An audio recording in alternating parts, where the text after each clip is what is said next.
West ইন্ডিজের বিপক্ষে one day সিরিজের জন্য দল ঘোষণা করেছে বাংলাদেশ।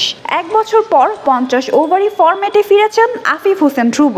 বাদ পড়েছেন আফগানিস্তানের বিপক্ষে সিরিজে থাকা জাকির হাসান। বাংলাদেশের নিয়মিত অধিনায়ক নাজমুল হোসেন শান্ত না থাকায় ওয়ানডে সিরিজেও দলকে নেতৃত্ব দেবেন মেহেদী হাসান মিরাজ। কুচকির চোটের কারণে টেস্ট সিরিজের মতো ওয়ানডে সিরিজেও ছিটকে গেছেন শান্ত। এদিকে একই কারণে খেলা হচ্ছে না তাওহিদ হৃদয়েরও। অনুশীলন করার সময় পায়ে চোট পান হৃদয়, তাই তাকে থাকতে হচ্ছে মাঠের বাইরে। এদিকে সবাইকে অবাক করে দিয়ে 1 বছর পর ওয়ানডে দলে ডাক পেয়েছেন বাঁহাতি ব্যাটার আফিফ হোসেন ধ্রুব। সাম্প্রতিক সময়ে উল্লেখযোগ্য কোনো পারফরমেন্স না করেই দলে ডাক পেয়েছেন তিনি। জাতীয় দলের জার্সিতে 2023 সালে সবশেষ একদিনের আন্তর্জাতিক ম্যাচ খেলেছেন এই ব্যাটার। বর্তমানে গ্লোবাল সুপার লিগে রংপুর রাইডার্সের হয়ে খেলছেন আফিফ। তবে সেখানেও দেখেননি সাফল্যের মুখ। প্রথম ম্যাচে আউট হয়েছেন 0 রানে। দ্বিতীয় ম্যাচেও আফিফের ধীরগতির 15 বলে 10 রানের ইনিংসে হেরেছে দল।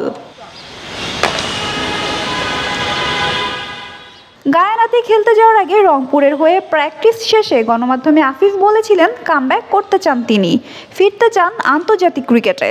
অবশেষে বছরখানেক পরে আন্তর্জাতিক ক্রিকেটে ফেরা হচ্ছে তার। তবে বড় প্রশ্ন, ব্যাট হাতে কামব্যাকটা করতে পারবেন তো? অন্যদিকে ওয়েস্ট ইন্ডিজের বিপক্ষে বাদ পড়েছেন গত মাসে আফগানিস্তানের বিপক্ষে ওয়ানডে সিরিজে খেলা জাকির হোসেন। দলে নিজের জায়গাটা ধরে রেখেছেন গতিময় পেসার নাহিদ রানা। লাল বলের মতো নিয়মিত হচ্ছেন সাদা বলের ক্রিকেটেও।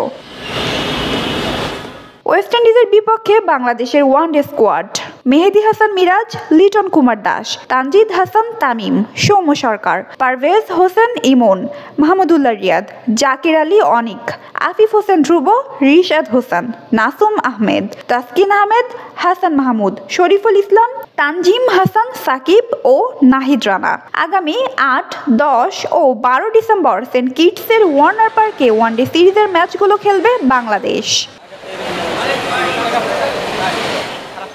নাজিফা তাসনিম, ক্রিকেট 97।